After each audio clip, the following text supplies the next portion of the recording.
आज के इस वीडियो में हम लोग बात करेंगे PYQ 2023 railway engineering PYQ series के।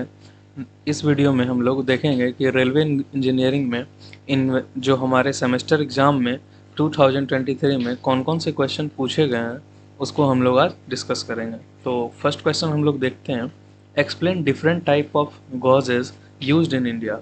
इंडिया में कितने तरह के गॉजेज यूज होते हैं। तो सबसे पहले गॉज होता क्या है। तो गॉज वो होता है कि जो रेल का जो पटरी, ट्रेन का जो पटरी होता है उसके बीच का जो डिस्टेंस होता है वही हम लोग का गॉज कहलाता है। Railway gauges refers to the distance between inner side of the rail in India. The following rail gauge are used. सबसे पहला आता है ब्रॉड गेज, दूसरा आता है मीटर गेज, तीसरा आता है नैरो गेज। ब्रॉड गेज को हम लोग BG से रिप्रेजेंट करते हैं।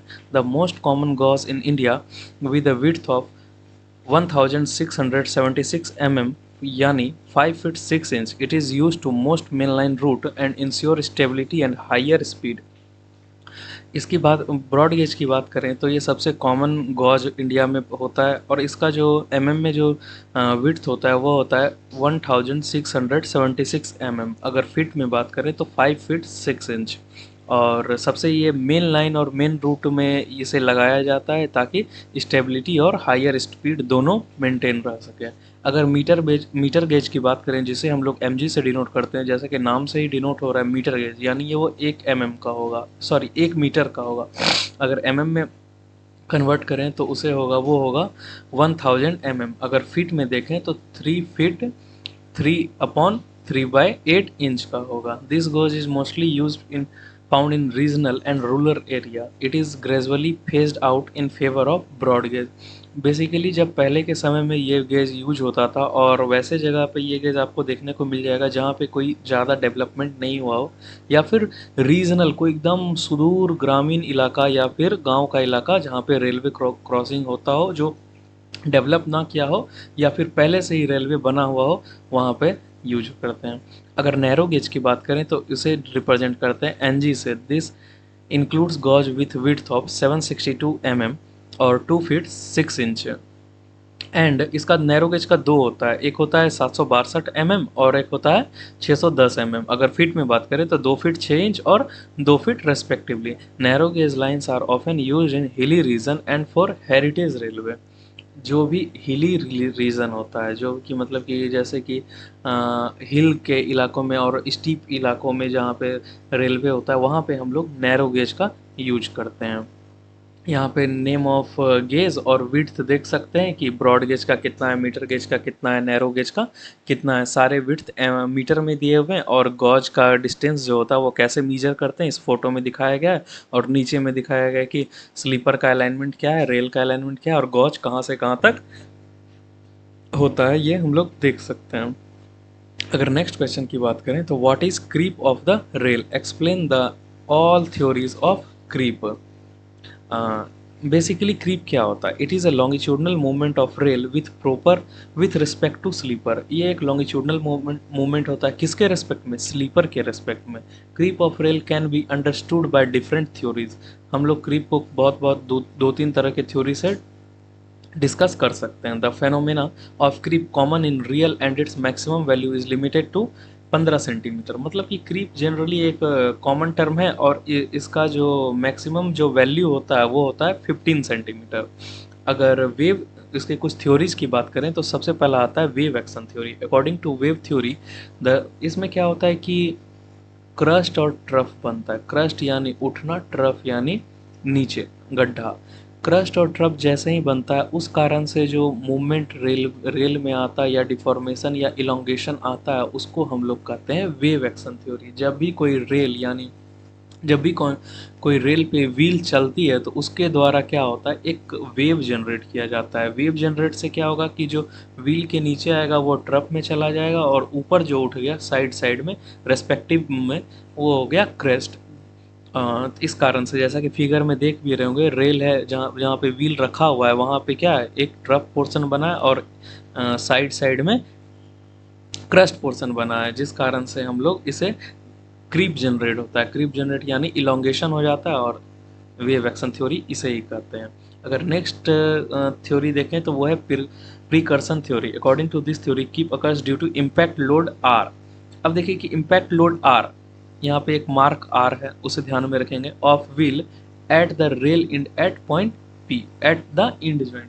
जैसा कि जॉइंट आता है, ठीक है, ऐसा तो नहीं है कि रेलवे लाइन एकदम कंटिन्यूअस है स्टार्टिंग से लेके एंड तक, कहीं ना कहीं तो जॉइंट होगा, जिसे हम लोग फिशर प्लेट से जॉइंट करते होंगे, उसमें कुछ गैप देते होंगे ताकि थर्मल एक्सपेंशन ईजिली हो सके। उसी जॉइंट पे जब व्हील टकराता है तो उसका जो आर जो रिएक्शन लगता है, उसका एक कंपोनेंट जो होता है वो पी रेल को आगे पुश करता है, जिस कारण से क्या होता है कि रेल मूव करता है और मूव करने से क्रीप जनरेट होता है।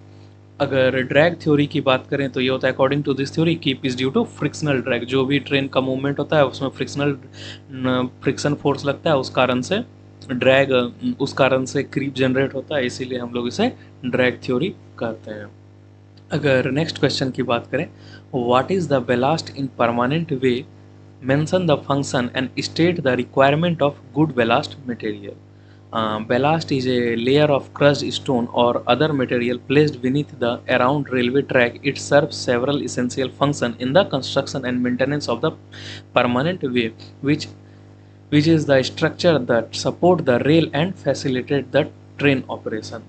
ट्रेन ऑपरेशन को फुलफिल करने के लिए या फिर स्लीपर या फिर रेल को स्टेबिलिटी प्रोवाइड करने के लिए जितने भी क्रस्ड स्टोन को हम लोग स्लीपर के नीचे, रेल के नीचे बिछाते हैं ग्रेडियंट के साथ, उसे हम लोग बेलास्ट करते हैं। जो क्रस्ट स्टोन होता है वो बेलास्ट होता है। जैसा कि फिगर में देख सकते हैं, जितने भी स्टोन्स आपको दिख रहे हैं वो बेलास्ट होते हैं, जो कि हम लोग को क्या करते हैं, सपोर्ट प्रोवाइड करते हैं और रेल ऑपरेशन में मदद करते हैं। रेल ऑपरेशन बेसिकली क्या होगा कि ट्रेन का चलना, वही हमारा रेल ऑपरेशन हो गया। और फंक्शन ऑफ बेलास्ट की बात करें तो लोड डिस्ट्रीब्यूशन, ये क्या करता है कि जो ट्रेन के द्वारा जो लोड किस पे लगाया जाता है, रेल पे, तो रेल क्या करता है, वो जितना भी लोड होता है वो डिस्ट्रीब्यूट या फिर ट्रांसफ़र कर देता है स्लीपर को। स्लीपर जो ट्रांसफ़र करता है वो करता है बेलास्ट को। बेलास्ट क्या करता है, उसको एब्जॉर्ब करके उसके बाद फिर वो ट्रांसफ़र कर देता है सबग्रिड या फिर ग्राउंड में। ट्रैक स्टेबिलिटी, जो रेलवे ट्रैक है उसको स्टेबल करता है। ड्रेनेज प्रॉब्लम, वहाँ पे जो जितना भी पानी जमा ना हो जाए उसको बेलास्ट ड्रेनेज प्रॉब्लम को मेंटेन करता है। शॉक एब्जॉर्प्शन, जो ट्रेन का मूवमेंट होता है उसमें जो शॉक क्रिएट होता है उसको ये क्या करता है, एब्जॉर्ब करता है। वीड्स कंट्रोल, जो छोटे छोटे वेजिटिव जो क्रॉप्स ग्रो कर जाते हैं, जैसे छोटे छोटे पौधे, पेड़ पौधे, जो हरे हरे घास जो होते हैं वो ग्रो कर जाते हैं, उसको क्या करता है, ये ग्रो होने नहीं देता है। Maintenance facilitation, it makes easier to maintain and adjust the track alignment and level during routine maintenance activity. जब भी रूटीन मेंटेनेंस एक्टिविटी होगा तो वहाँ पे क्या करता है, ये मेंटेन करता है और एडजस्ट ट्रैक करने में भी ईजी करता है। और अगर नेक्स्ट पॉइंट की बात करें तो requirement of good ballast material, आखिर क्या क्या गुड बेलास्ट मटेरियल का रिक्वायरमेंट होना चाहिए। हार्डनेस में अच्छा वो इफेक्ट दिखाना चाहिए, ड्यूरेबल होना चाहिए, एंगुलर और रफ टेक्सचर होना चाहिए, और प्रॉपर साइज एंड ग्रेडेशन होना चाहिए। यानी टिपिकली साइज होगा वो 20 से 60 mm का डाया होना चाहिए। वो क्लीन, ऐसा नहीं कि उसमें डस्ट होना चाहिए, डिकम्पोज, ऐसा नहीं कि वो इजीली डिकम्पोज हो जाए, कुछ ही साल में डिकम्पोज हो जाए, ऐसा भी नहीं होना चाहिए। और अफोर्डेबल होना चाहिए ताकि इकोनॉमिकल कॉस्ट ज़्यादा बढ़े ना। नेक्स्ट क्वेश्चन की बात करते हैं तो explain the basic principle of railway track alignment and the factor considered in selecting the alignment for new railway line. Basically इस क्वेश्चन में ये कहा गया है कि बेसिक प्रिंसिपल बताना है कि रेलवे अलाइनमेंट का, ठीक है। और उसके बाद अगर न्यू अलाइनमेंट अगर कोई भी रेलवे लाइन का अगर करते हैं तो उसमें क्या क्या सर कंसिडरेशन, क्या क्या किस किस बात का ध्यान रखेंगे उसको कहते हैं। तो railway track alignment involves precise placement of track to ensure smooth, safe and efficient train operation. The alignment must consider several principles and factors to achieve this goal. देखिए, वो प्रिसाइज प्लेसमेंट होना चाहिए और स्मूथ, सेफ और train operation होना चाहिए, कि कुछ बातों को ध्यान करते हैं इसमें, जैसे हॉरिजेंटल अलाइनमेंट, स्ट्रेट ट्रैक का जितने भी क्राइटेरिया है उसको फिलफिल करना चाहिए, कर्व का ध्यान रखना चाहिए कि वहाँ पे सुपर एलिवेशन है या नहीं, या फिर निगेटिव सुपर एलिवेशन है कि या नहीं, कितना कैंट डिफिशियंसी है, कितना कैंट एक्सेस है, इसका ध्यान रखना चाहिए। ट्रांजिशन कर्व, वर्टिकल अलाइनमेंट में देखेंगे कि अगर ग्रेडियंट है तो कितना ग्रेडियंट है, वहाँ पे ट्रेन चढ़ पाएगा कि नहीं, लोकोमोटिव चढ़ पाएगा कि नहीं, वर्टिकल कर्व कितना है। अगर नेक्स्ट, हाँ सॉरी, सुपर एलिवेशन अगर बात करें, सुपर एलिवेशन कितना है। क्लियरेंस की बात करें, adequate clearance must be maintained, structure tunnel जो अगल बगल के जो क्लियरेंस है वो कितना है, वो भी मेंटेन रखना चाहिए। इन सब बातों के रेल अलाइनमेंट में ध्यान रखा जाता है। अब बात करते हैं, अगर न्यू रेलवे लाइन अगर क्रिएट करना है तो उसके लिए किन किन बातों को ध्यान रखेंगे। तो सबसे पहला बात आता है तो जोग्राफिकल एंड टोपोग्राफिकल कंसिडरेशन को ध्यान रखना चाहिए कि उस इलाके में टेरेन कैसा है, एलिवेशन कितना है, एलिवेशन यानी ट्रेन को कितना, लोकोमोटिव को कितना एफर्ट लगेगा, नेचुरल ऑब्स्टेकल्स किधर है यानी रेलवे, रिवर किधर है, माउंटेन किधर है, एंड वैलीज किधर है। और दूसरा अगर बात करें तो इन्वायरमेंटल इम्पैक्ट यानी मिनिमाइज द इन्वायरमेंटल डिसरप्शन, ऐसा ना हो कि जंगल को ही पूरा काट रहे हैं उसी के बीच से निकाल रहे हैं। ऐसा भी ना हो कि जो रिवर है उसका जो मेन स्ट्रीम है उसको डिस्टर्ब कर रहे हैं। सस्टेनेबल प्रैक्टिसेस, सस्टेनेबल डेवलपमेंट के थ्रू इसे करना चाहिए। इकोनॉमिक कंसिडरेशन भी ध्यान में रखना चाहिए ताकि कंस्ट्रक्शन जो कॉस्ट है वो, कंस्ट्रक्शन कॉस्ट जो है वो कम से कम हो सके। ऐसा नहीं कि एकदम पूरा घुमा के लेके जा रहे हैं, वो इकोनॉमिकल ही ना हो, और ऑपरेशनल कॉस्ट भी इकोनॉमिकल होना चाहिए। अगर नेक्स्ट क्वेश्चन की बात करें तो enumerate the various type of track junction in use, discuss the suitability for each under different condition. Track junction के कितने वेरियस टाइप हैं, उसको किस किस सुटेबिलिटी के सिचुएशन में, किस किस डिफरेंट सिचुएशन में कितना वो सूटेबल होगा वो देखेंगे। तो सबसे पहला आता है सिंपल टर्नआउट, जिसे स्विचेज कहा जाता है। ये क्यों, ये कब यूज होता है, तो जब लो टू मीडियम ट्रैफिक हो तब इसका यूज कर सकते हैं। सिंगल या डबल ट्रैक ट्रांजिशन हो तब यूज कर सकते हैं। लो टू मॉडरेट स्पीड हो तब यूज कर सकते हैं। डायमंड क्रॉसिंग, जब डायमंड क्रॉसिंग की बात करें तो वो इंटरसेक्शन ऑफ ट्रैक जब जहाँ पे भी आए तो वहाँ पे यूज कर सकते हैं।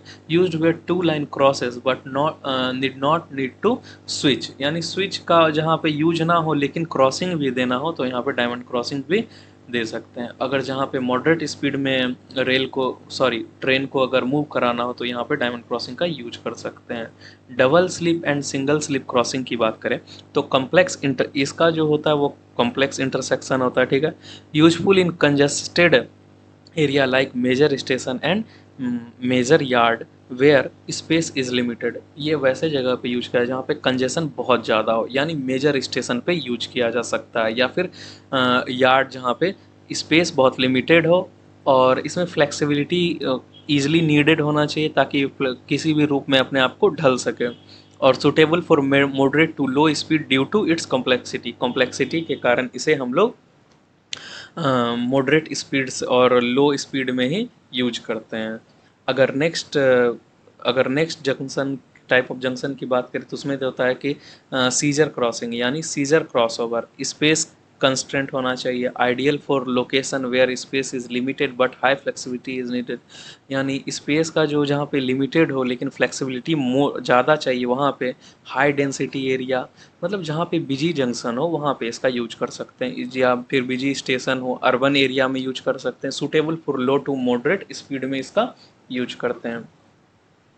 अगर नेक्स्ट क्वेश्चन की बात करें तो वो है कि discuss in brief the various tractive resistance in railway, कितने तरह के रेलवे में ट्रैक्टिव रेजिस्टेंस क्रिएट होते हैं उन सबों को ब्रीफ में डिस्कस करना है।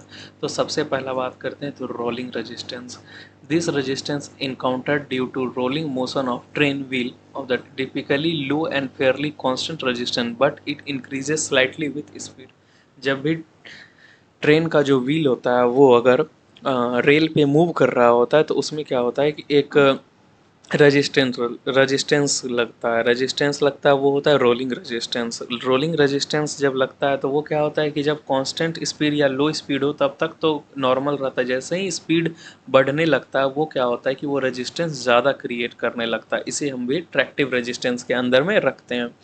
एयर रेजिस्टेंस या एरोडायनेमिक रेजिस्टेंस। हम लोगों को अगर थोड़ा सा भी नॉलेज होगा अगर एरोडायनेमिक्स का, तो वो वहाँ पे देखते हैं कि किस तरह से एयर हमें रेजिस्टेंस प्रोवाइड करता है।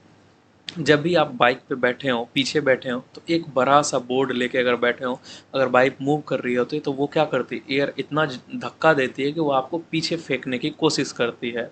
अगर एयर रेजिस्टेंस की बात करें तो this is the resistance encountered due to the movement of train through the air.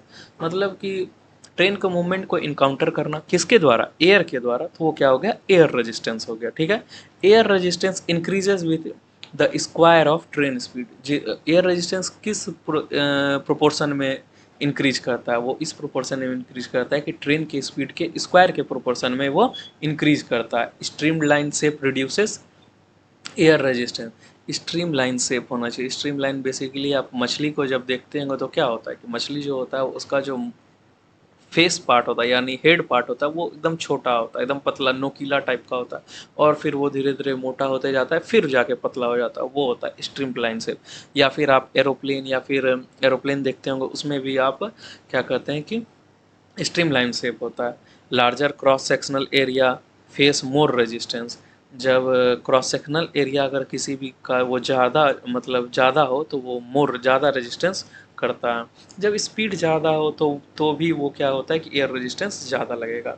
अगर नेक्स्ट रेजिस्टेंस की बात करें तो वो है ग्रेडियंट रेजिस्टेंस। आपको नॉर्मली अगर देखा जाए तो अगर अप ग्रेडियंट पे जाते हैं तो वो क्या करता है कि लोकोमोटिव का जो और जितने भी ट्रेन का जो वैगन्स है उसका जो एक कंपोनेंट होता है और ग्रेविटी का जो कंपोनेंट होता है वो दोनों नीचे एक्ट होता है। नीचे एक्ट होता है वो क्या करता है, एक रेजिस्टेंस क्रिएट करता है, जिस कारण से उसे हम लोग ग्रेडियंट रेजिस्टेंस कहते हैं। अगर कर्वेचर रेजिस्टेंस की बात करें तो जब भी कभी ट्रेन कर्व पे मूव करती है और जिसका रेडियस भी स्मॉल हो तो वो ज़्यादा रेजिस्टेंस ऑफर करता है।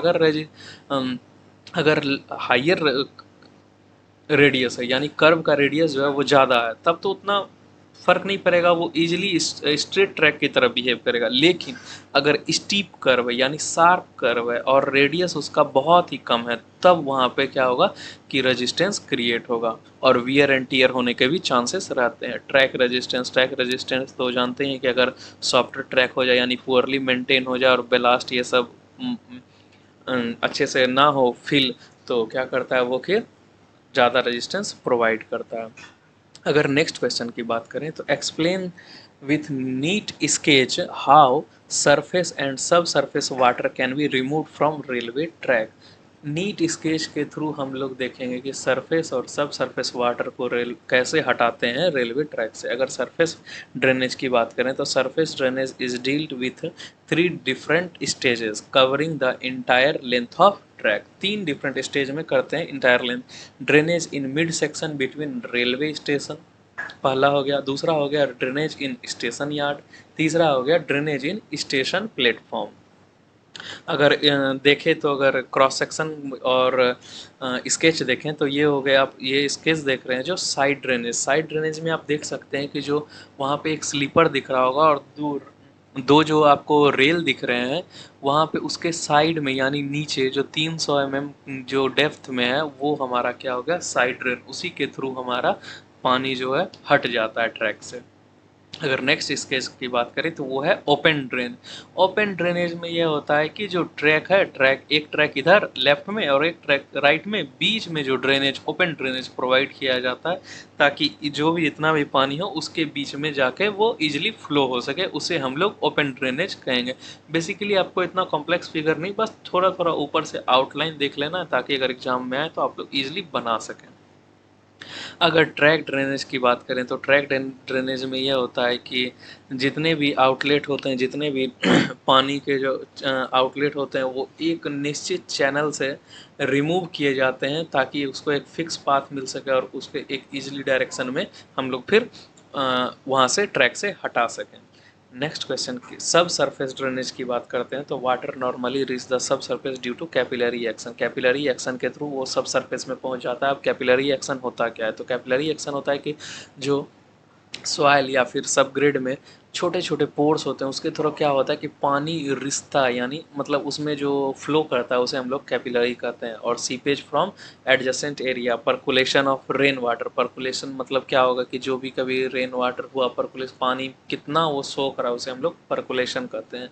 When water reaches the subgrade it immediately affect the stability of formation. जो भी उसका जो कॉम्पैक्शन होगा, जैसे ही पानी आएगा वो कीचड़ बनेगा, उसे कॉम्पैक्शन हट के कॉम्पैक्शन हट जाएगा, जिस कारण से हम लोग का वो क्या होगा, डेंस नहीं रह पाएगा। फिर उसे हम लोग क्या करना पड़ेगा, कंसोलिडेशन करना पड़ेगा। कंसोलिडेशन किसे कहते हैं, तो कंसोलिडेशन उसे कहते हैं जब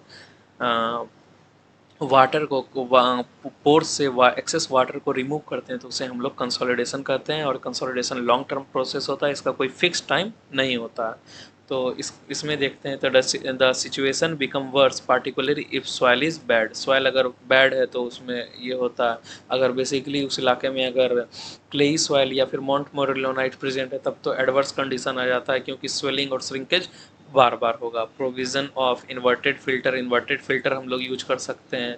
paving of catch water drain, provision for sand piling, यानी सैंड का जो होगा वहाँ पे लेयरिंग कर सकते हैं। Drainage for water pocket for pot perforated pipes के थ्रू हम लोग क्या कर सकते हैं, ड्रेनेज यानी छेद छेद वाला पाइप अगर यूज करके वहाँ पे क्या होगा, सारा पानी एब्जॉर्ब करके एक जगह फिर हम लोग पानी ले सकते हैं। अगर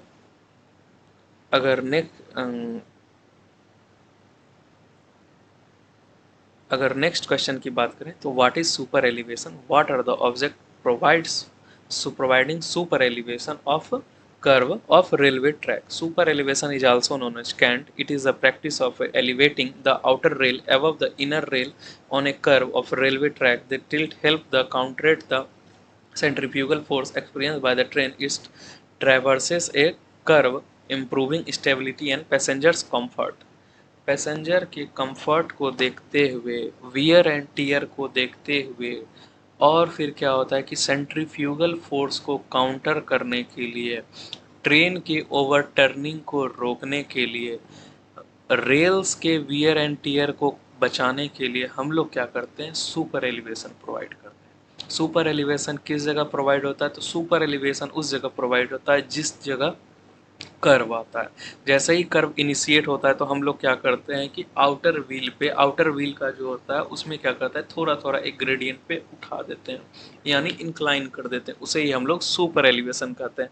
सुपर एलिवेशन को रेलवे हाईवे में तो सुपर एलिवेशन ही कहते हैं, बट अगर रेलवे में बात करें तो वो एक कैंट आ जाता है।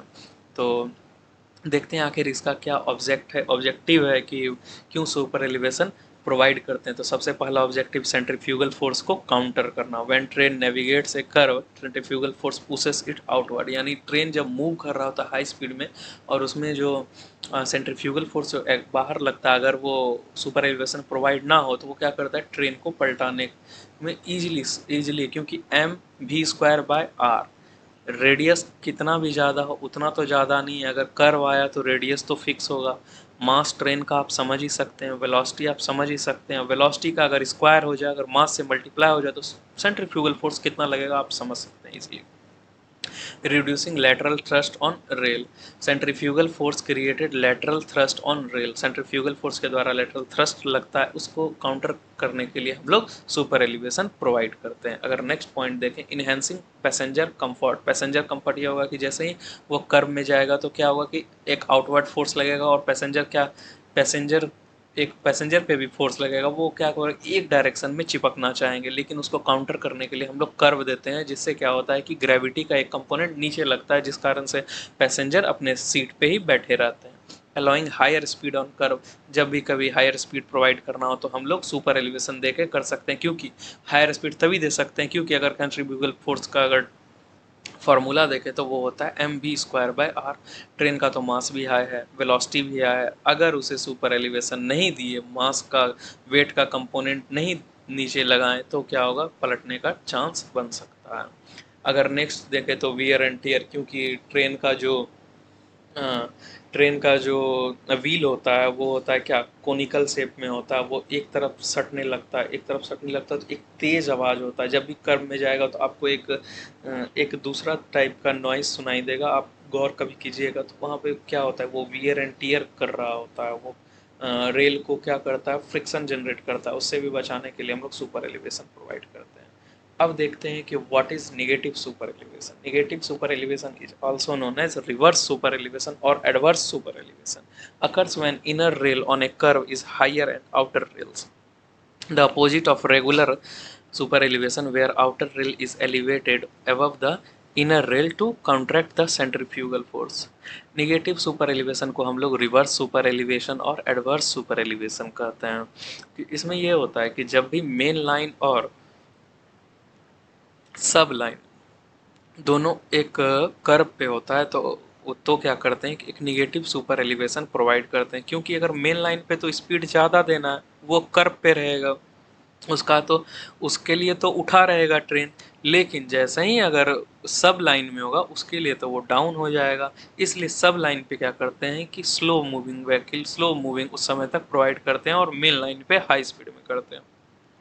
This is a unique situation which occurs when the main line lies on curve with a branch line turnout of contrary flexure. If the branch outlines same side, similar flexure, no problem of negative cant. अगर super elevation की देख सकते हैं तो main line आपको blue में show हो रहा होगा और रेड में आपको ब्रांच लाइन शो हो रहा होगा। तो ब्लू में जो मेन लाइन शो हो रहा है तो वहाँ पे क्या करते हैं कि ब्लू लाइन के जो बी पोर्शन है, बी लाइन है, ए से बी लाइन है, उसको क्या करते हैं, उठा देते हैं। उठाने के बाद ये होता है कि सी खुद ब खुद, सी और डी खुद ब खुद डाउन हो जाता है।